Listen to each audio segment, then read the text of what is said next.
Okay, good morning, everybody, or good afternoon now. We're on to our next mystery reader.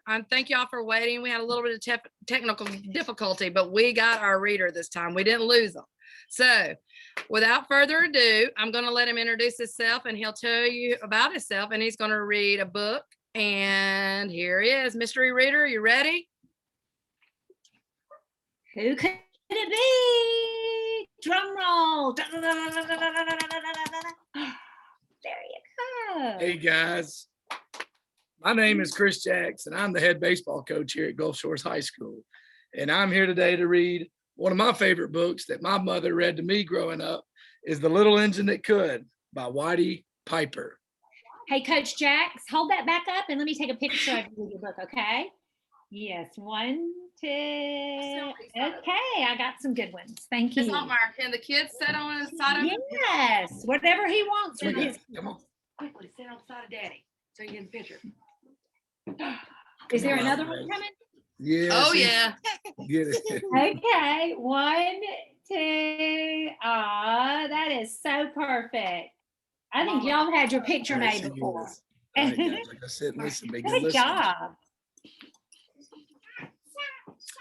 Are you ready for me, Miss Altmaier? I think so. We love All right, that guys. book. We're going to go ahead and get started on this today. So we got The Little Engine That Could. Chug, chug, chug. Puff, puff, puff.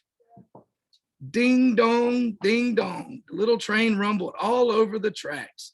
She was a happy little train, for she had such a jolly load to carry. Her cars were filled with good things for boys and girls. There were toy animals, giraffes with long necks, teddy bears with almost no necks at all, and even a baby elephant. Then there were dolls, dolls with blue eyes and yellow curls, dolls with brown eyes and brown bobbed heads, and the funniest little toy clown you had ever seen. And then there were cars full of toy engines, airplanes, tops, jackknives, picture puzzles, books, and every kind of things boys and girls could want. But that was not all. Some of these cars were filled with all sorts of good things for boys and girls to eat. Big golden oranges, red-cheeked apples, bottles of creamy milk for their breakfast, fresh spinach for their dinners, peppermint drops, and lollipops for after-meal treats. The little train was carrying all these wonderful things to the good little boys and girls on the other side of the mountain. She puffed along merrily. Then all of a sudden, she stopped with a jerk. She simply could not go another inch. She tried and she tried, but her heels would not turn. What were all those good little boys and girls on the other side of the mountain going to do without wonderful toys to play with and the good food to eat? Here comes a shiny new engine, said the funny little clown who jumped out of the train. Let us ask him to help us. So all the dolls and toys cried out together, please, shiny new engine, won't you pull our train over the mountain? Our engine has broken down and the boys and girls on the other side won't have any toys to play with or good food to eat unless you help us. But the shiny new engine snorted. I pull you? I am a passenger engine. I have just carried a fine big train over the mountain with more cars than you've ever dreamed of. My train had sleeping cars with comfortable berths, a dining car where waiters bring whatever hungry people want to eat, and parlor cars in which people sit in soft armchairs and look out the big plate glass windows. I pull the likes of you? Indeed not. And off he steamed to the roundhouse where engines live where they are not busy. Outside the little train and all the dolls and toys felt. Then the little clown called out, the passenger engine is not the only one in the world. Here's another engine coming, a great big strong one. Let us ask him to help us. The little toy clown waved his flag and the big, strong engine came to a stop. Please, oh, please, big engine, cried all the dolls and toys together. Won't you please pull our train over the mountain? Our engine has broken down, and the good little boys and girls on the other side won't have any toys to play with or good food to eat unless you help us. But the big, strong engine bellowed, I am a freight engine. I have just pulled a big train load with big machines over the mountains. These machines print books, newspaper for grown-ups to read, and I am very important engine indeed. I won't pull the likes of you.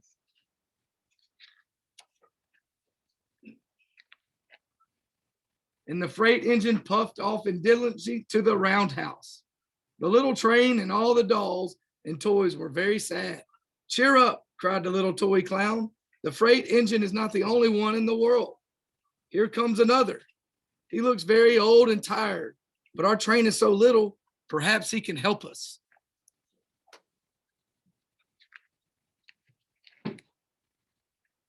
So the little toy clown waved his flag and the dingy, rusty engine stopped. Please, kind engine, cried all the dolls and toys together. Won't you please pull our train over the mountain? Our engine has broken down and the boys and girls on the other side won't have any toys to play with or good food to eat unless you help us. But the rusty old engine sighed. I'm so tired. I must rest my weary wheels. I cannot pull even so little a train as you are over the mountains. I cannot.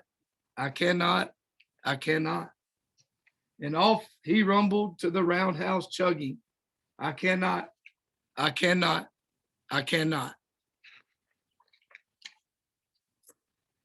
Then indeed the little train was very, very sad, and the dolls and the toys were ready to cry. But the little clown called out, here's another engine coming, a little blue engine, a very little one. Maybe she will help us. The very little engine came chugging and merrily along. When she saw the toy clown's flags, she stopped quickly. Wait, what is the matter, my friends? She asked kindly. Oh, little blue engine, cried the dolls and toys. Will you please pull us over the mountain? Our engine is broken down, and the good boys and girls on the other side won't have any toys to play with or good food to eat unless you help us. Please, please help us, little blue engine.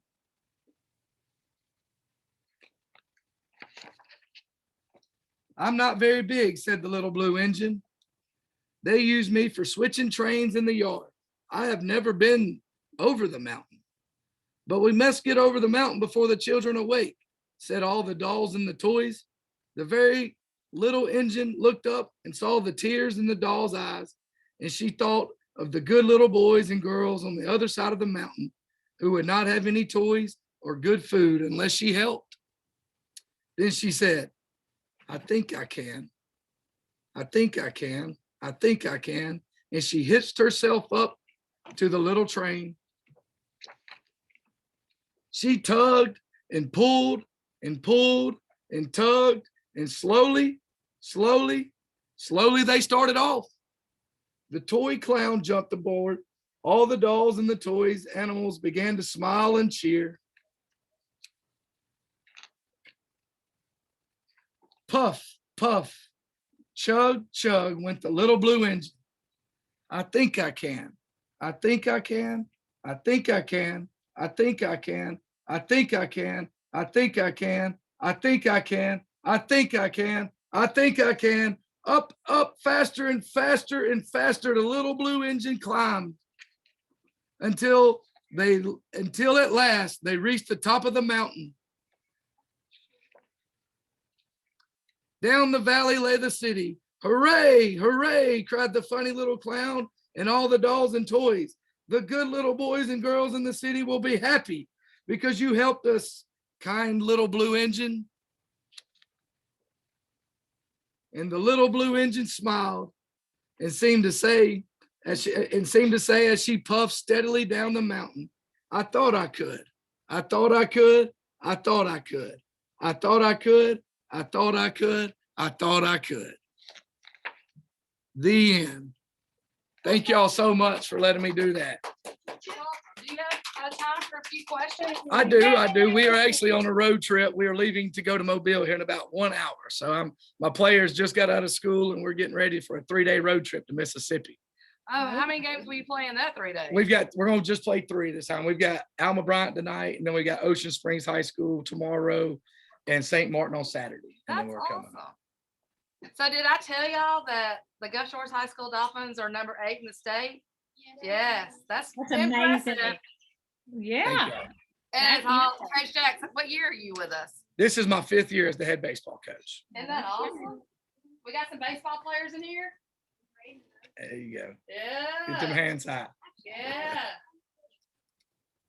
You play travel ball? Okay, I have a question. I'm putting it in the chat.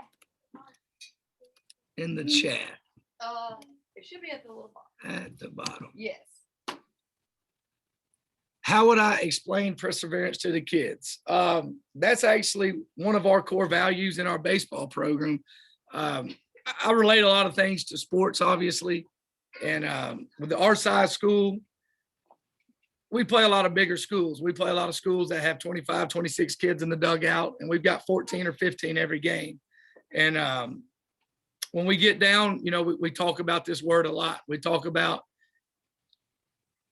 having resiliency in our off-season training, and what we do is prepares them for that moment.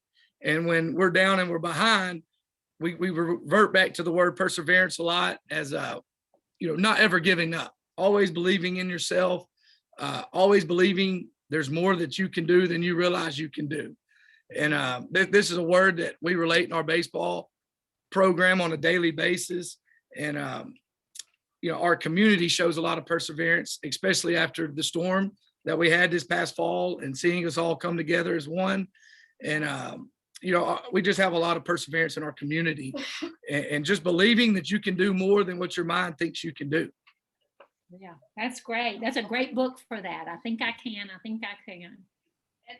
thought the same thing when you were reading it. That's a great, Well- not always thinking you're the greatest, but you end up trying, you get there. That's right. Ultimate goal. Is- Ultimate goal. I agree. Yes, ma'am. Thomas, what's your question, baby? Do you know my dad? He's the high school coach. What's his name? Coach Danny. I do. Yeah, he's out we go to the practice a lot of times, but they're over there practicing when we get out for 4 o'clock. Okay. What do you like to do in your free time? Well, we love to camp. I'm definitely a family person, as you can tell with my youngin behind me. I love to golf. It's probably golf and fishing are my number 2.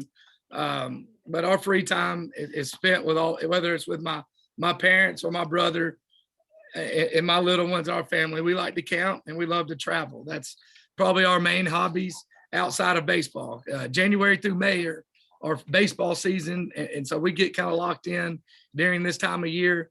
But I wouldn't have it no other way. I love what I do. And my family's very involved. They come to a lot of our games, and we're very involved in Gulf Shores, the community. Yeah, that's great. I have another question. I have all these because I think the audience probably wants to know, did you play baseball when you were in high school? I did. I actually played at Pell City High School. I played baseball my whole life, from the time I started at 5 and never took a year off until after I was going into my sophomore year of college. I played football and baseball. I was an athlete. It's really all I know. That's why I was so interested in becoming a physical education teacher.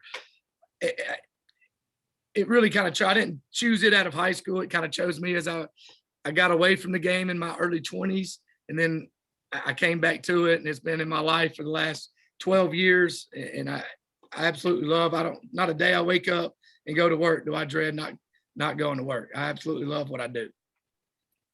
Yeah, well, there you That's go. what Mr. Cookman was telling the counselor. He's like, I was born to do this. I think, people that get, I kind of fought being an educator. My coaches when I was in high school, were like, you should go into coaching, you should go into education. And I just, at 18 years old, it doesn't sound all glamorous. And then it kind of found me at about 21 years old. I was away from the game for about a year and a half, and I missed it. I missed the relationships. And that's my favorite part of education is the relationships. The winning and the other stuff takes care of itself, but the relationships, they stay around forever. And that's what, to me, education and coaching is about, is just the relationships. We've talked about that quite a few times this week, and you guys have heard the recordings. You remember your favorite teachers. You do. You do. Yes. They have a big impact on you, and you remember little moments and sayings that they say, and they seem to last a lifetime. They really do. Yeah. And you guys will remember it too when you get our age, and you'll be thinking, I loved her or he or that coach. He made my life. So, any other questions in there, Miss Altmeyer? I want to ask, what if somebody wants to come see Gulf Shores play baseball, Gulf Shores High School, when can they, and where is it, and how do you do it? Do you buy a ticket there? Yes, ma'am. We are actually we charge 6th grade and up. So all of our elementary kids, they're able to come for free with their family Wow. and at the sportsplex right by our football field. And their schedules all on our social medias. We have Facebook, Gulf Shores High School baseball. We Okay. have Twitter. We also have Instagram. And so we very active on our social media pages about posting on game day. And we want as many kids out to the ballpark as possible. I feel if you come to our games, you'll see Shaw, he's in and out of the dugout. And some high school coaches aren't big fans of that, but I want kids to be around the game, because to grow the game, they've got to have an interest. And that's what I'm here to do, is help grow the game of baseball and grow the game in the community. And I want to do anything that I can do to have kids be interested in the game of baseball. I want to be a part of it. That's great. I think we need to put on our social media that elementary age kids through 5th grade get to That's a into great the game idea. for free. Who does your social media here at the high school? You're talking to her, Miss Altmeyer. So if I email you, Miss Altmeyer, our Yeah. varsity schedule, you Yeah. can make a little post about, could we do it on a weekly basis to keep everybody updated? Because I know working 3 jobs for myself, I kind of It get gets a lost in lot. the motion. So Definitely. I will be there Friday night for their 6:30 game. I know they have a 4:30 and a 6:30, but I'm coming for the 6:30. Yeah, we can definitely do that. And the fact that the kids are free, that might get some other people, some families in there like, oh my gosh, that would be great. And we're not gonna, we can get in for free, the kids. I think that would be wonderful. Yes, email me whatever. I am the one. yes, ma'am, I will get it to you. Yes, buddy. What college team are you on? I played at Shelton State. That's where I started. I only was there for a year. And then I ended up going to the University of Alabama when I got done. Roll Tide. Roll And Tide. so I'm an Alabama graduate. I spent my years in Tuscaloosa very proudly. Yes, yes. Y'all have any other questions? He's got to get to the bus. So if that's it, we're going to tell everybody bye. Everybody wave at Coach Jacks. Look, Miss Altmeyer, get it on the camera. Yeah. They can see you, even though you can't see them. Taking a Let me picture. move this because Coach Jacks can't see through my little thing. All right. All right. Bye, guys. Okay, thank Thank you. y'all so much for having me. Yeah, thank you for coming. That was wonderful. Yes, I'm ready to ma'am. come watch baseball. Yes, ma'am. Please come out and come see me when you're at the park. Yay. All right, Sarah, I'll get you Okay. that information, okay? Or your email to him. Okay, Bye. thank you. Thanks, guys. Bye, Bye-bye. guys. Bye, kids. Say bye, Lila. Bye, Lila. You gonna Lila, wave? tell mama bye. She's gonna watch it.